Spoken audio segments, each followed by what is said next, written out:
Power ಟಿವಿಯಲ್ಲಿ ಲೋಕಸಭಾ ಚುನಾವಣಾ ಪೂರ್ವ ಅತಿ ದೊಡ್ಡ ಸರ್ವೆಯನ್ನ ಮಾಡಲಾಗ್ತಾ ಇದೆ. ಇವತ್ತು ಚಿಕ್ಕಬಳ್ಳಾಪುರ ಲೋಕಸಭಾ ಕ್ಷೇತ್ರದ ಮೆಗಾ ಸಮೀಕ್ಷೆಯನ್ನ ಹಮ್ಮಿಕೊಳ್ಳಲಾಗಿದೆ. ಪವರ್ ಟಿವಿಯಲ್ಲಿ ಲೋಕಸಭಾ ಚುನಾವಣಾ ಪೂರ್ವ ಅತಿ ದೊಡ್ಡ ಸರ್ವೆ ಚಿಕ್ಕಬಳ್ಳಾಪುರ ಲೋಕಸಭಾ ಕ್ಷೇತ್ರದ ಮೆಗಾ ಸರ್ವೆ ಚಾಲ್ತಿಯಲ್ಲಿದೆ. ಇವತ್ತು ಸದ್ಯದ ಟ್ರೆಂಡ್ನಲ್ಲೂ ಕೂಡ ಬಿಜೆಪಿ ಮುನ್ನಡೆಯನ್ನ ಕಾಯ್ದುಕೊಂಡಿದೆ. ಹಾಗಾದ್ರೆ ಅಲ್ಲಿ ಗೆಲ್ಲೋ ಪಕ್ಷ ಯಾವುದು, ಅಭ್ಯರ್ಥಿ ಯಾರಾಗಬಹುದು? ಕಾಲ್ ಮಾಡಿ ವೋಟ್ ಮಾಡಿ ನಿಮ್ಮ ಆಯ್ಕೆಯನ್ನ ತಿಳಿಸಿ. ನೀವು ಕರೆ ಮಾಡಬೇಕಾದಂತಹ ಸಂಖ್ಯೆ 0806205999.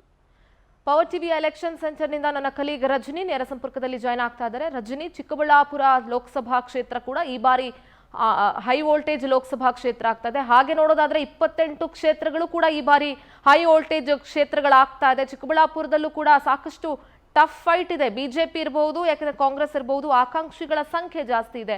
ಸದ್ಯದ ಟ್ರೆಂಡ್ ನಲ್ಲೂ ಬಿಜೆಪಿ ಮುನ್ನಡೆಯನ್ನ ಕಾಯ್ದುಕೊಂಡಿದೆ. ಸೊ ಏನ್ ಹೇಳ್ತಾ ಇದೆ ನಮ್ಮ ಸಮೀಕ್ಷೆ?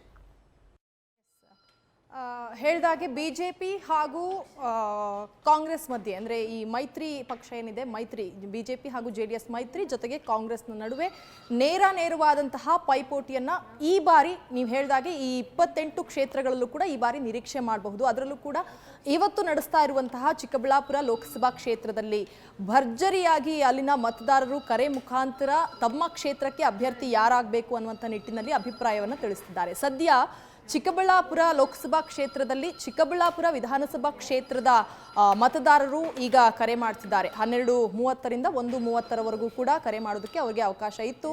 ಈ ಕರೆಗಳನ್ನು ನಾವು ಗಮನಿಸಿದಾಗ ಬಹಳಷ್ಟು ಸಂಖ್ಯೆಯಲ್ಲಿ ಮತದಾರರು ಕರೆ ಮಾಡಿ ತಮ್ಮ ಅಭಿಪ್ರಾಯವನ್ನು ತಿಳಿಸ್ತಿದ್ದಾರೆ. ಚಿಕ್ಕಬಳ್ಳಾಪುರ ವಿಧಾನಸಭಾ ಕ್ಷೇತ್ರದಲ್ಲಿ ಸದ್ಯದ ಟ್ರೆಂಡ್ ಪ್ರಕಾರ ಬಿಜೆಪಿ ಮುನ್ನಡೆಯನ್ನು ಕಾಯ್ದುಕೊಂಡಿದೆ.